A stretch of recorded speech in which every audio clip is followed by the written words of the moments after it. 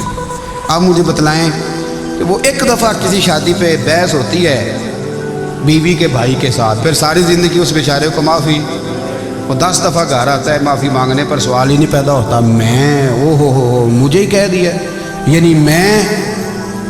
پھر مجھے ہی کہہ دیا آپ نے، اور میری شان میں بے ادبی، اور پھر میں معاف کر دوں؟ توبہ توبہ توبہ، یہ کیسے ہو سکتا ہے؟ میری ناک نیچی ہو جائے گی، اور آپ نے مجھے کہہ دیا، سوال ہی نہیں پیدا ہوتا۔ اور یہ رونا میں اکثر ہوتا ہوں کہ شادی والے دن داماد صاحب کا زیادہ دماغ خراب ہوتا ہے، جب چھوٹی سالی کی شادی ہوتی ہے نا، اس دن اس کو بخار چڑھتا ہے، کوئی اس کو کان میں کہتا ہے تیری عزت نہیں کرتے، اس دن اس کا دماغ خراب ہو جاتا ہے، بچے اٹھا کے نکل آتا ہے، وہ بیچارہ سسر منتیں کر رہا ہوتا ہے کہ تیری مہربانی آ جا، یہ عزت کرا رہا ہے۔ تو میں نے کہا احتجاج کر کے جو عزت کرائی جاتی ہے وہ عزت نہیں ہوتی۔ ہاں یہاں مانگ کے عزت لیتے ہیں لوگ، یا احتجاج کی کوئی عزت ہے؟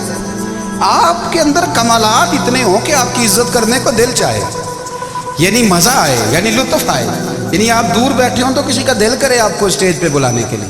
یہ کیا بات ہوئی کہ چھائے جانا اور بھاگ کے آگے جانا؟ ان سے نکلیں۔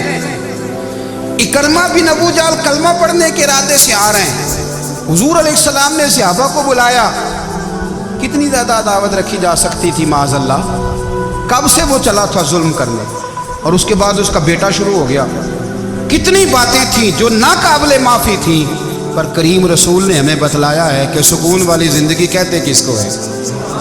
جب سب لوگ جمع ہو گئے تو حضور نے فرمایا بھئی وہ کلمہ پڑھنے آ رہا ہے، اس کے باپ نے ظلم بڑے کیے ہیں، پر میری نصیحت یہ ہے کہ اس کے سامنے اس کے باپ کو برا نہ کہے، خبردار کوئی اس کے سامنے کوئی بات نہ کرے، اب وہ کلمہ پڑھنے آ رہا ہے، مطیع ہو کے آ رہا ہے، بان کے آ رہا ہے۔ کہتے ہیں اللہ کے رسول نے نا کافی دیر تک خطبہ دیا، بریفنگ دی، بات سمجھائی، جناب صدیق اکبر کہتے ہیں میں رو پڑا۔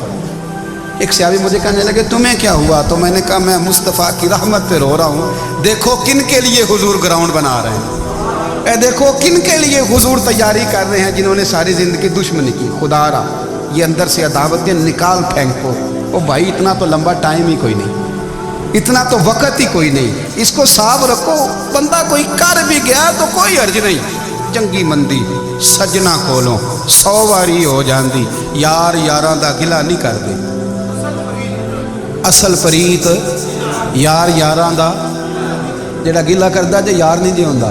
ہاں پکی بات، پکی پیڑی۔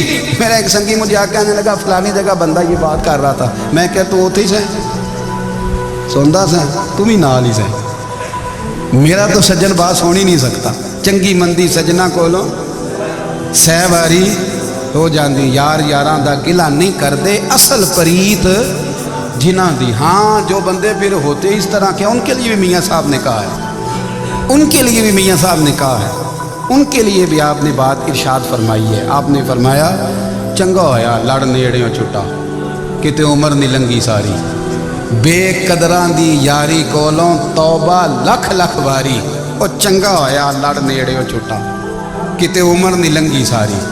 جو اس طرح کا تھا نا شکوے کرنے والا، بغض رکھنے والا، فرمایا بے قدران دی یاری کولوں توبہ، یعنی لاکھ تے لاکھ کنے ہو گئے، یعنی 2 لاکھ واری توبہ کی تھی انہوں نے، گنی نہیں جا سکتی جتنی میاں صاحب نے توبہ کر دی۔ بے قدرے دوست، بے قدران دی یاری کولوں توبہ لکھ لکھ واری، چنگا ہویا لڑ نیڑیوں چھٹا، کتے عمر نہیں لنگی ساری۔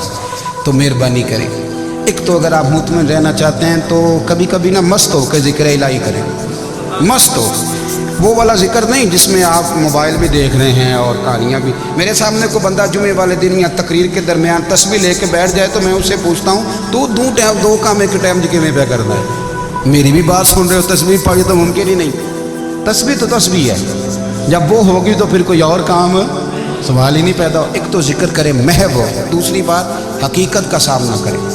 آپ اگر مطمئن رہنا چاہتے ہیں تو حقیقت پسند بنے۔ تیسری بات حسد چھوڑ دیں، دوسروں کو ڈسکس کرنا چھوڑ دیں، آپ یہ دیکھیں کہ اللہ نے مجھے کیا کچھ دیا، اس پہ راضی رہیں۔ اور چوتھی بات عداوت چھوڑ دیں، سینے میں کینہ چھوڑ دیں، آپ کی زندگی مطمئن ہو جائے گی، آپ خوشحال رہیں گے۔ وہ جو آپ لفظ کہتے ہیں نا کہ میں بور ہوں، میں پریشان ہوں، اس سے آپ نکل آئیں گے۔ اللہ ہمیں محبوب کی غلامی میں زندہ رکھے، غلامی میں موت